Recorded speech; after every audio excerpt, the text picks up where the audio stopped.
Boa noite. Boa noite. 3 anos de guerra na Ucrânia. O presidente Volodymyr Zelensky diz em Kiev que o conflito pode acabar ainda este ano, desde que com garantias. Em Washington, ao lado do presidente da França, Donald Trump diz que o foco é um cessar-fogo rápido e Macron defende o respeito à soberania ucraniana. A Alemanha confirma a vitória dos conservadores ligados à ex-primeira-ministra Angela Merkel. A extrema-direita dobra os votos de 4 anos atrás e fica em segundo lugar. Chefes de agências do governo americano orientam os funcionários a ignorar uma nova ameaça de Elon Musk. O Papa Francisco tem leve melhora no 10º dia de internação. 1 em cada 4 jovens empregados brasileiros diz que deseja trabalhar mais. O Jornal Nacional está começando.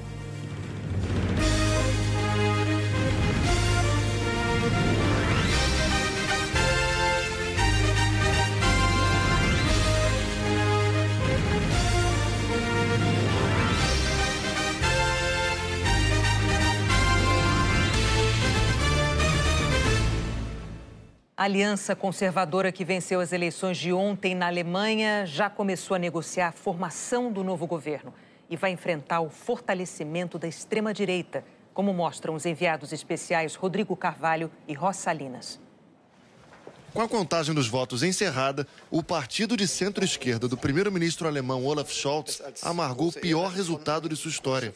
Virou a terceira força do parlamento. Já a extrema-direita alemã cresceu como nunca, de 10% dos votos em 2021 para o dobro agora. O partido AfD, Alternativa para a Alemanha, de Alice Weidel, se tornou o segundo principal do país. Ninguém na Europa conseguiu se estabelecer como um partido popular em tão pouco tempo. Estamos em ascensão, ela disse. A legenda tem vários diretórios classificados oficialmente como extremistas pelas autoridades. O partido mais votado foi a União Democrata Cristã, CDU, que governou a Alemanha por 16 anos com Angela Merkel. A nova cara da centro-direita e do governo alemão é Friedrich Merz. Mais conservador. A Brigitte Weifen é uma cientista política alemã que morou 6 anos no Brasil. Ela disse que, em geral, Merz é mais conservador que Angela Merkel e que carrega credibilidade na área econômica por ter trabalhado muitos anos na iniciativa privada. As questões da migração. A Brigitte aponta ainda que os principais desafios do novo governo vão ser a imigração, com muitos eleitores pedindo regras mais duras, e também a recuperação da economia.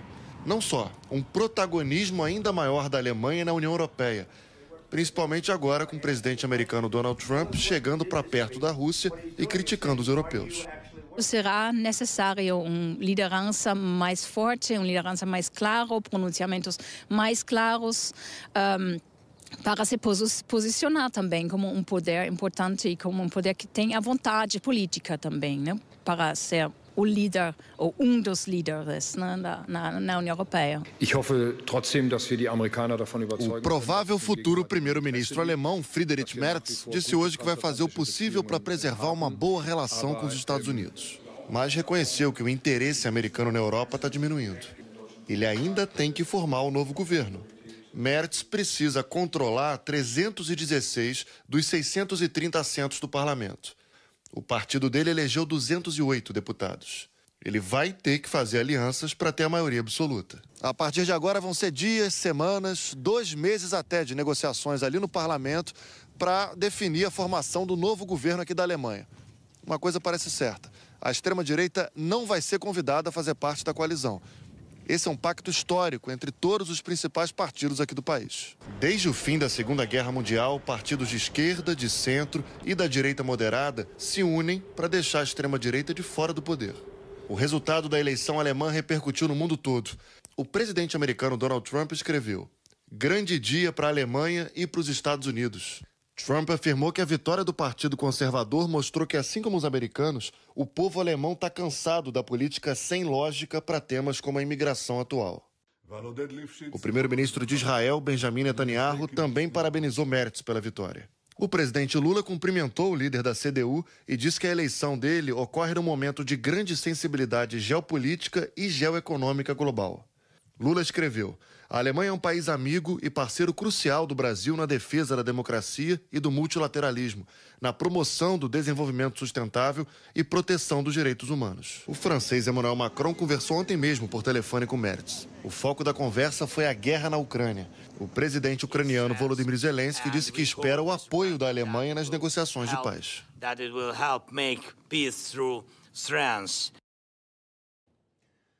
No dia em que a guerra contra a Rússia completou 3 anos, o presidente ucraniano, Volodymyr Zelensky, disse que espera que o conflito termine ainda em 2025, mas pediu garantias de que os russos não voltarão a atacar o país. Se nas trincheiras o ciclo de ataque se repete, no plano geopolítico, o mundo já não é mais o mesmo. Em Kiev, líderes e chefes de governo europeus e o primeiro-ministro do Canadá se reuniram para demonstrar apoio aos ucranianos. Em meio a esse tanto de gente, uma ausência falou mais alto. Cadê os Estados Unidos? É um reflexo da nova linha adotada pelo novo governo americano. Quem quer apoio precisa oferecer contrapartidas econômicas. No caso da Ucrânia, o presidente Donald Trump está de olho em minérios. Mais cedo, a ministra da Justiça da Ucrânia publicou numa rede social que os dois países estão nos estágios finais das negociações sobre o acordo de minérios, com quase todos os detalhes principais finalizados. Estamos comprometidos. Não impeça que Vladimir Putin volte a invadir o país no futuro. Ainda não foi divulgado quanto nem quais minérios fazem parte dessa negociação. Trump já chegou a exigir o equivalente a 500 bilhões de dólares, um número 5 vezes maior do que a ajuda militar americana à Ucrânia até hoje. A Ucrânia tem grandes depósitos de minérios estratégicos como lítio e titânio, além de minerais raros que são dificilmente encontrados de forma pura na natureza e que são essenciais na produção de smartphones e computadores. Mas parte considerável desses depósitos hoje está em áreas invadidas pela Rússia. Se os americanos querem uma contrapartida financeira, aqui na Europa os líderes mantêm apoio irrestrito. O Reino Unido, por exemplo, anunciou hoje o maior pacote de sanções contra a Rússia desde o começo da guerra. O alvo principal é a cadeia de suprimentos militares. Já a presidente da Comissão Europeia disse que a Ucrânia está cada vez mais próxima de ingressar no bloco e que as sanções contra os russos serão mantidas até que o país demonstre vontade de negociar o fim da guerra. Ontem, Volodymyr Zelensky chegou a dizer que renunciaria à presidência. O principal é parar a guerra, seja por meio de um cessar-fogo ou de um acordo definitivo. Ele explicou que um cessar-fogo poderia ser negociado mais rapidamente. Na saída, Trump se recusou a responder por que está se alinhando à Rússia e se não considera Moscou o agressor nesta guerra. Hoje, Vladimir Putin declarou que está aberto à participação dos europeus nas negociações. Ele afirmou que Estados Unidos e Rússia ainda não discutiram a guerra de forma substancial e que os dois países apenas concordaram em seguir adiante nas conversas. Os Estados Unidos, uma resolução da Assembleia Geral da ONU que condenava a invasão da Rússia e pedia a retirada das tropas do território ucraniano. Uma mudança de posição em relação à que era assumida pelo governo de Joe Biden. Entre os 17 países que acompanharam o voto contrário americano estão a Nicarágua e a Coreia do Norte. 93 votaram a favor e conseguiram aprovar a resolução. O Departamento de Eficiência, comandado pelo bilionário Elon Musk, enviou a funcionários públicos um e-mail que acabou provocando uma crise no governo americano. O episódio é considerado a primeira queda de braço entre Elon Musk e secretários de Donald Trump e faz parte da cruzada do bilionário para cortar gastos da máquina pública. Começou com um aviso que Musk publicou no sábado em sua rede social. Ele disse: todos os funcionários federais vão receber um e-mail pedindo para entender o que eles fizeram na última semana. A falta de uma resposta será entendida como um pedido de demissão. No mesmo dia, o Departamento Pessoal começou a enviar e-mails para os mais de 2 milhões de servidores públicos federais. A mensagem pedia que eles informassem 5 tarefas que concluíram na semana passada. O prazo para a resposta é hoje, 11h59 da noite. O texto extrapolou o executivo e foi parar também nas caixas de e-mail de juízes federais. O judiciário orientou que os juízes ignorassem a demanda. E até chefes de agências federais escolhidos por Donald Trump fizeram o mesmo. Como o recém-empossado diretor do FBI, Kash Patel, a diretora da Inteligência Nacional, Tulsi Gabbard, e a autoridade responsável pelo quadro de funcionários do Pentágono. O Departamento de Estado, responsável pela política externa americana, também se opôs ao e-mail. O argumento das agências é de que cabe a elas avaliar o trabalho dos próprios funcionários. Musk reagiu. Qualquer um com a atitude da autoridade do Pentágono precisa procurar um novo emprego. Alguns departamentos, como o de Transportes e o Tesouro, avisaram as equipes que elas precisavam responder à mensagem. No encontro com o presidente francês Emmanuel Macron, Trump classificou o e-mail de Musk como uma ideia engenhosa para descobrir quais funcionários estão indo para o trabalho. Ele afirmou que os servidores que não respondessem poderiam ser demitidos. Sem apresentar evidências, disse que muitas pessoas não vão responder, porque não existem. Apesar das declarações de Trump, hoje o Departamento Pessoal comunicou que responder ao e-mail, no final das contas, é voluntário, o que gerou ainda mais confusão no governo. Sindicatos que já processavam o governo Trump por demissões em massa atualizaram a ação judicial para incluir o e-mail que eles chamaram de ilegal. Segundo eles, nunca existiu na história americana regra ou regulação requerindo que funcionários enviem relatórios dessa forma. O boletim de hoje da Santa Sé registrou uma ligeira melhora no estado de saúde do Papa Francisco. Ele está internado há 10 dias. A corrente de orações e boas vibrações para o Papa Francisco se alastra, enquanto ele luta no Hospital Gemelli contra uma forte infecção nos pulmões e contra as consequências dela, o mundo torce por ele. E as notícias da noite são animadoras. A nota da Santa Sé diz que as condições clínicas do Papa, em seu estado crítico, apresentam uma leve melhora. Também hoje ele não teve crise respiratória. Alguns exames de laboratório melhoraram. O monitoramento da leve insuficiência renal não causa preocupação. Ele continua recebendo oxigênio, mas com fluxo e quantidade ligeiramente reduzidos. Os médicos, considerando a complexidade do quadro clínico, por prudência ainda não divulgam o prognóstico. De manhã, o Papa recebeu a Eucaristia e, de tarde, recomeçou a trabalhar.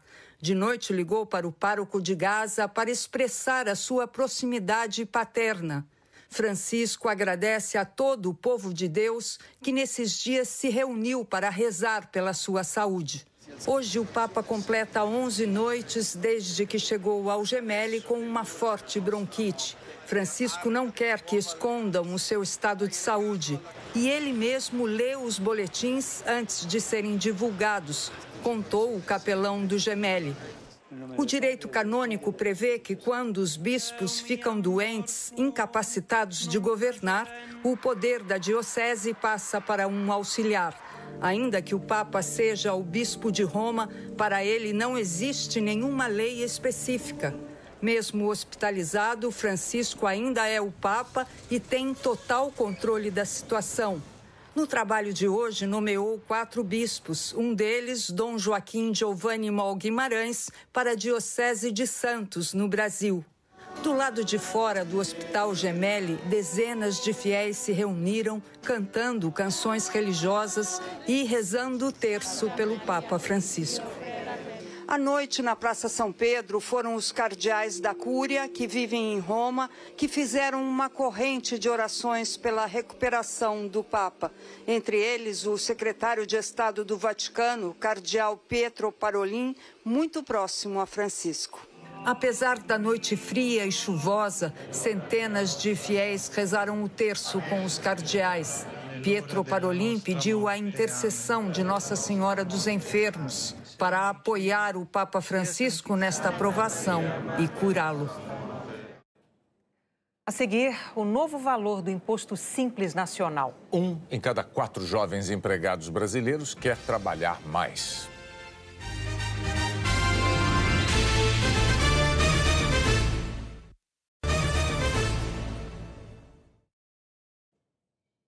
O presidente Lula anunciou agora há pouco, numa rede nacional de rádio e televisão, que o programa Pé de Meia vai começar a pagar amanhã R$1.000 para os alunos que passaram de ano em 2024 no ensino médio.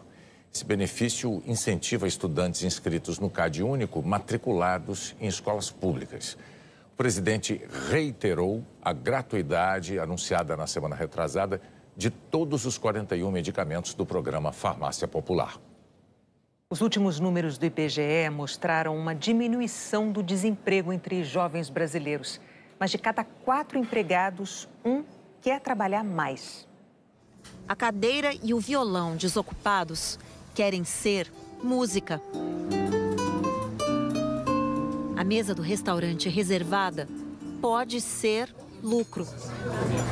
Imagina quanto potencial guardava a Solânia quando era parte da estatística dos jovens subocupados. Comecei a fazer um bico aqui, um bico ali. Surgiu essa vaga para mim e eles me contrataram para assistente administrativo. Chega várias cargas de vinhos e eu achava que eu não seria capaz em conferir cada rótulo, cada garrafa. É uma jornada diferente para mim. Pizza você aprendeu a fazer? Olha, não meti a mão na massa ainda, mas se me derem ali, olha, eu acho que eu desenrolo. A taxa de subutilização do jovem no mercado de trabalho vem caindo nos últimos anos e chegou ao menor nível desde 2014, 24,4%. Ainda assim, é o mesmo que dizer que 1 em cada 4 desse grupo trabalha menos do que gostaria. Embalado pelo crescimento do PIB e pelo calor da atividade econômica, o mercado de trabalho se abriu para os jovens. Mas o dado mostra que eles podem mais. Isso não é só sobre profissionais em começo de carreira, mas sobre o futuro do Brasil, dizem os economistas. Lucas Assis, da Tendências Consultoria, explica. O mercado de trabalho brasileiro não absorve a capacidade de produtividade a ser ofertada pelos jovens. E é um fenômeno muito marcante no Brasil e que pode gerar efeitos de longo prazo no PIB do país e no crescimento potencial de longo prazo. Existe o fenômeno da chamada efeito cicatriz, né? Então, é aquele jovem que ou fica desempregado por muito tempo ou ele acaba se inserindo no mercado de trabalho em posições de menor qualidade. E isso acaba gerando efeito de longo prazo na própria carreira dele. Investir em jovens que podem e querem trabalhar, olha, difícil dar errado. Tá feliz com esse time jovem? Não podia ser melhor, né? Eles têm capacidade de aprender, eles fazem tudo bonitinho, estão sempre dispostos, estão sempre sorrindo. E é só o começo. Quando eu entrei para trabalhar aqui, eu achei que seria difícil, porque dá aquele medo, aquele frio na barriga, né? Mas aí depois a gente tem que criar coragem. Você entra aqui para trabalhar como garçom, mas aí você pode evoluir depois de ser um gerente, se não der certo, ir para outro restaurante. E assim a carreira vai crescendo, né? Se aventurar todos os dias, eu acho que essa é a palavra certa. O valor do Simples Nacional aumentou. É o imposto pago por microempreendedores individuais que garante aposentadoria pelo INSS e também o auxílio-doença. Faz quase 20 anos que a Luzinete se dedica a deixar as clientes ainda mais bonitas. Maquiagem, penteado, cabelo, corte, tudo assim. Eu amo trabalhar, é a minha vida, né? Eu não me vejo fazendo outra coisa. Ela trabalha por conta própria. É uma microempreendedora individual, porque fatura até R$81 mil por ano. Os lucros do trabalho são só dela, as despesas também. É puxado, porque a gente já tem várias contas, a gente já empreende sozinha, a gente tem que tratar de conseguir clientes, pagar nossas contas.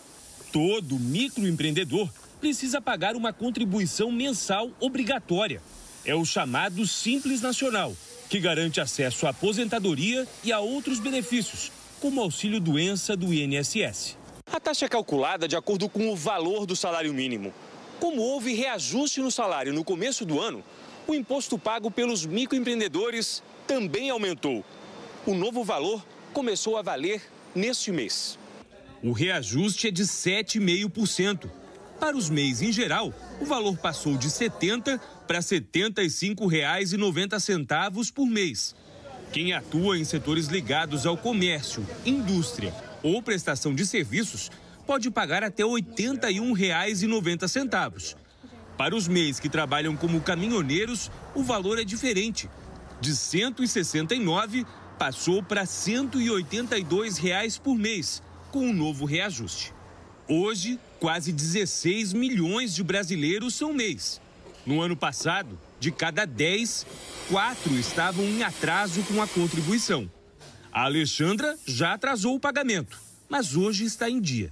Os profissionais MEIs, de uma forma geral, quando precisam escolher a conta que vai pagar, geralmente eles deixam de pagar a conta do MEI.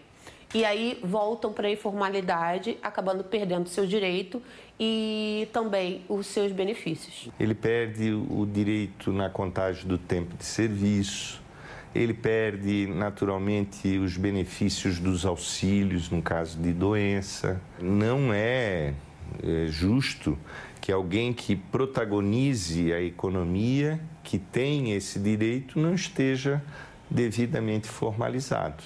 As dívidas do Simples Nacional podem ser negociadas no portal Regularize, da Procuradoria-Geral da Fazenda.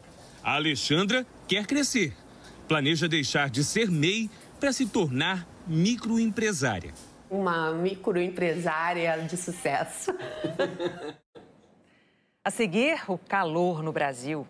E aquele que os jogadores vão enfrentar na Copa do ano que vem.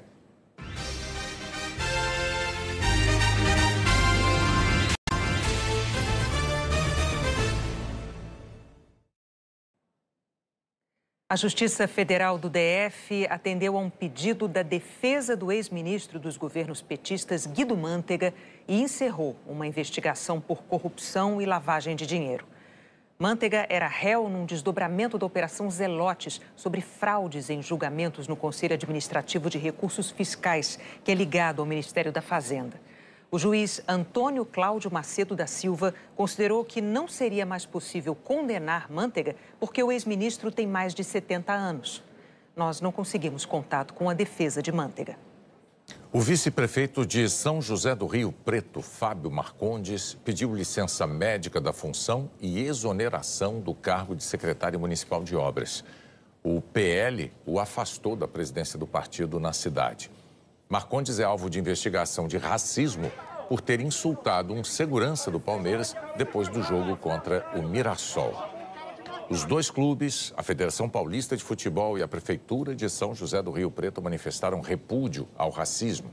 A defesa de Marcondes declarou que ele não cometeu crime e que espera que os fatos sejam apurados com imparcialidade. A previsão de calor extremo na América do Norte vai influenciar a montagem do calendário da Copa do Mundo do ano que vem. Pesquisadores da Universidade de Queen's Belfast, na Irlanda do Norte, analisaram os dados meteorológicos dos últimos 20 anos e concluíram que durante a Copa do Mundo, de 11 de junho a 19 de julho de 2026, quase todas as cidades-sede vão enfrentar um calor preocupante.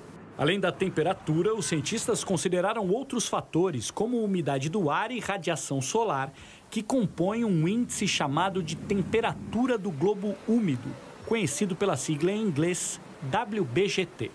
O pesquisador Douglas Casa, da Universidade de Connecticut, nos Estados Unidos, estuda os efeitos do calor em atletas profissionais. Ele explica que o índice WBGT é a melhor maneira de definir o estresse térmico, que é quando o corpo humano passa a ter dificuldades para enfrentar o calor. A FIFA determina que em jogos com um índice WBGT acima de 32 graus, a arbitragem faça uma interrupção em cada tempo da partida para que os jogadores se reidratem. No Brasil, por exemplo, a parada técnica é de 3 minutos. Para Douglas Casa, as paralisações deveriam ocorrer a partir de um índice mais baixo, 28 graus. E afirmou, eu definitivamente aumentaria o tempo. 3 minutos é uma piada. E eu acho que 94 foi um grande exemplo de que não pode ser feito nesse horário. Isso aí prejudica demais o espetáculo. 3 países vão sediar a Copa de 2026. México, Estados Unidos e Canadá. De acordo com o estudo, 14 das 16 cidades que terão jogos podem ter temperaturas perigosas para os atletas. Vancouver e Cidade do México são as únicas fora da lista. Os estádios de Dallas, Houston, Atlanta e Vancouver têm sistema de refrigeração. Em todas as outras, o calor deve ser extremo, principalmente em Miami e Monterrey. Os pesquisadores recomendaram que nestes lugares a FIFA não marque partidas no período da tarde. A FIFA só vai anunciar em dezembro os horários dos jogos da próxima Copa. Brasil. Eliana, boa noite. Boa noite, Bonner, Renata, e boa noite para você. O calor pode se aproximar dos 40 graus no interior do Rio Grande do Sul. E Porto Alegre, com máxima de 38, deve ser a capital mais quente amanhã. À frente do Rio de Janeiro, com 35. São temperaturas bem mais altas do que a média de fevereiro nas duas cidades. Máximas de 30 e 31 graus em Brasília, Vitória e Florianópolis. Em Porto Velho, Boa Vista e Natal, 32. Esquenta mais em São Paulo. E estes 34 graus, com uns 15 milímetros de chuva, aumentam muito o risco de temporais. Possibilidade de chuva forte também na maior parte do país, onde o mapa está verde. Expectativa de sol o dia todo, do Rio Grande do Sul ao oeste do Paraná e do norte de Minas Gerais ao sul do Ceará. Já no litoral da Bahia e de Sergipe, e do oeste do Piauí ao norte do Amazonas e até o centro-norte de Mato Grosso do Sul, previsão de temporal com ventos e raios. No norte estão previstos os maiores volumes de chuva, principalmente nos tons de rosa, que incluem Manaus, Macapá, Belém, também Palmas. No Nordeste, Salvador, Aracaju, Teresina e São Luís são as capitais com a maior probabilidade de pancadas fortes. E no Centro-Oeste, Cuiabá, Goiânia e Campo Grande. Todas com quantidades de 25 a 30 milímetros de chuva em média, o que é bastante para um dia. E como esta é a última semana do mês, vamos ver como ficam os próximos dias. A tendência é chover mais do norte da região Nordeste à Amazônia, porque nessa época do ano, este corredor de umidade fica mais perto do Brasil, ajudando a formar nuvens carregadas. Outro motivo é o ar quente e úmido da floresta, que também reforça as instabilidades, inclusive em Mato Grosso, Goiás e parte de Mato Grosso do Sul. Enquanto no sul, no sudeste e no interior do nordeste, a expectativa é de chuva mais isolada, que pode ser forte também, ou até mesmo de nenhuma chuva nessa faixa na cor cinza. Já o calorão persiste. No sertão nordestino, no Pantanal e em municípios gaúchos, os termômetros tendem a passar dos 40 graus nessa semana. E o CEMADEM diz que o calor extremo deve se estender para além do carnaval, até o início do outono. Renata e Bonner. Obrigada, Eliana. A Câmara de Vereadores de Salvador pegou fogo hoje à tarde. As chamas alcançaram o teto do prédio de 1696, tombado pelo IPHAN. Os bombeiros ainda trabalham no rescaldo do incêndio que teria começado no ar-condicionado do Salão Nobre. Ninguém se feriu. A seguir, a família de Eunice e Rubens Paiva. O casal retratado no filme Ainda Estou Aqui.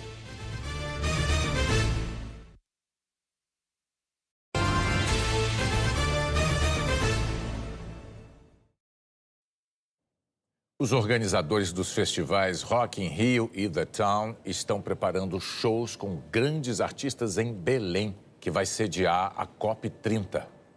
Eles anunciaram hoje que a Ivete Sangalo vai fazer um show gratuito para 50 mil pessoas no estádio Mangueirão no dia 20 de setembro. Estou aqui muito feliz, imensamente honrada em ser uma das vozes para esse tema de extrema importância e para falar com o mundo inteiro de um assunto muito urgente. O espetáculo Amazônia para Sempre defende a preservação das florestas. No dia 17 de setembro, a americana Mariah Carey vai se apresentar num palco flutuante sobre o rio Guamá, sem público. E as plataformas Globo vão transmitir ao vivo. It's just something that I'm excited to do. Morreu hoje, aos 88 anos, a cantora americana Roberta Flack. Roberta Fleck era pianista clássica, chegou a se aproximar da ópera, mas para ganhar dinheiro acabou cantando em clubes de Washington, onde foi descoberta. No início da década de 1970, mas também brilhou ao lado de outros astros.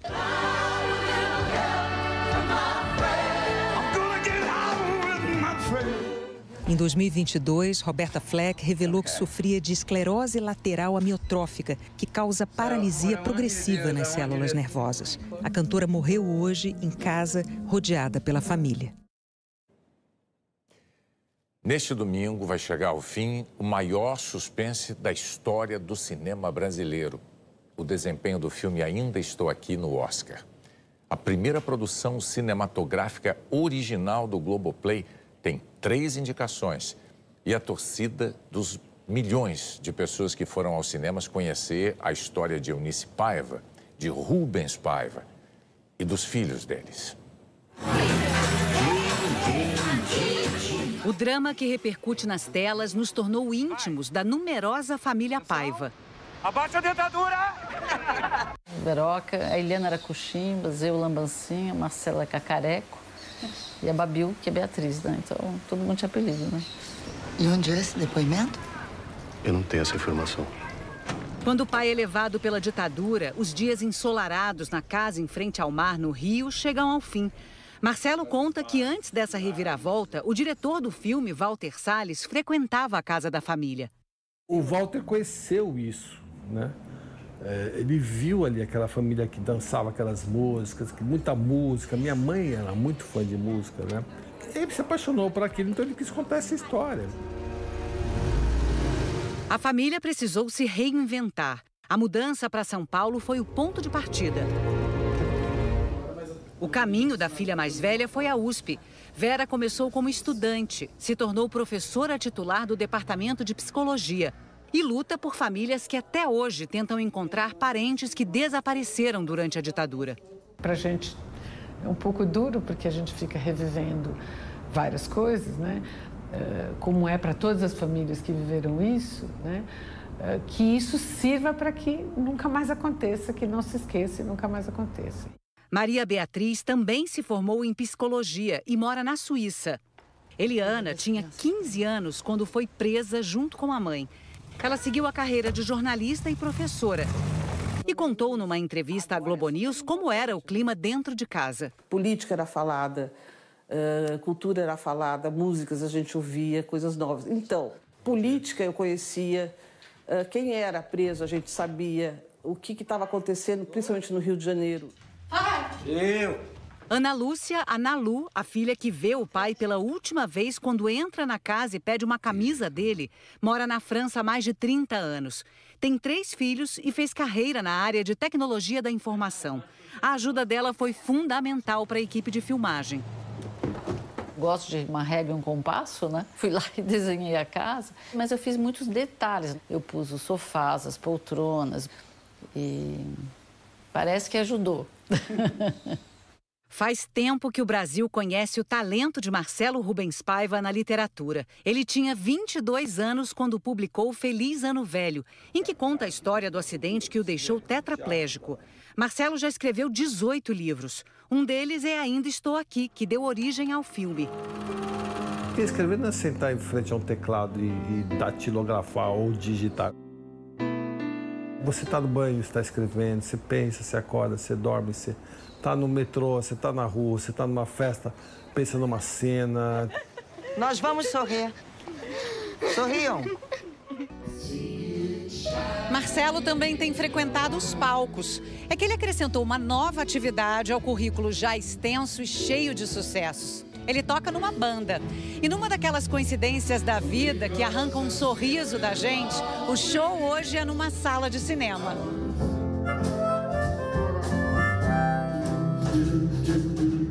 Um dia minha irmã mandou uma gaita para o meu filho de presente e eu percebi que eu tocava gaita. E isso reacendeu em mim toda uma vontade de ser músico que eu tinha antes do meu acidente. E assim como muitas famílias que vão torcer pelo Oscar, os Paiva também estão na expectativa pela premiação inédita para o Brasil. Eu acho que quem merece o aplauso e ser honrado são os atores, os diretores, os roteiristas que fizeram esse filme, que muito nos honra com a sua delicadeza e brilhantismo. Eu acho que assim, uma homenagem para meus pais muito bonita, assim. Podia ser uma premiação, uma medalha, né? Mas o Oscar é uma coisa que o mundo inteiro vai ver, não é só o Brasil, né? É incrível, né? Que coisa mais legal do que o Oscar do Carnaval, não podia ser mais perfeito. É um presente para o Brasil merecia, né, ter esse momento Ayrton Senna da nossa cultura. Vamos lá, pessoal! Corriam!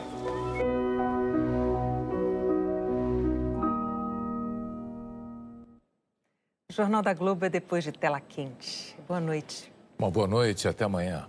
Inscreva-se no canal e ative as notificações para não perder mais edições. Deixe seu like e compartilhe com amigos para que todos fiquem informados.